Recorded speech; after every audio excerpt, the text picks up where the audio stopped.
50 বছর আগে দুবাই ছিল মরুভূমি আর ছোট নৌকা। চলুন জেনে নিই জাঁকজমকপূর্ণ শহর দুবাই সম্পর্কে। হ্যালো বন্ধুরা, কেমন আছেন সবাই?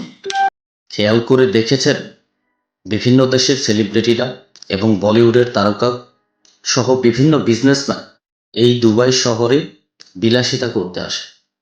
তবে এই দুবাই শহর 50 বছর আগে এমন ছিল না।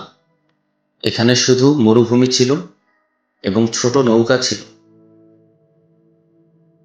আরব দ্বীপের উপকূলে তখন মানুষের জীবন চলত মাছ ধরা এবং মুক্তা আহরণের উপরে।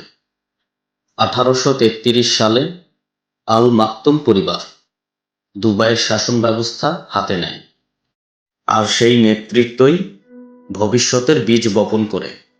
1966 সালে আবিষ্কৃত হয় তেল। অনেক দেশ যেখানে তেলের উপরে পুরোপুরি নির্ভরশীল হয়ে ওঠে, দুবাই সেখানে নেয় ভিন্ন সিদ্ধান্ত। তারা জানত তেল চিরস্থায়ী নয়, তাই তারা বিনিয়োগ করে বাণিজ্য, পর্যটন, প্রযুক্তি আর ভবিষ্যতের স্বপ্নে। এর ফলাফল আজ আমাদের চোখের সামনে। বুর্জ খলিফা যেন আকাশ ছুঁয়ে থাকা মানব ইতিহাসের গল্প। পাম জুমেইরা সমুদ্রের বুকে মানুষের সাহসের প্রতীক। এখানে শতাধিক দেশের মানুষ বসবাস করে। আধুনিকতার এক অসাধারণ মেলবন্ধন রয়েছে এই শহরটিতে। আজান আর সুপারকার দুটোই একসাথে শোনা যায় দুবাইয়ের রাস্তায়।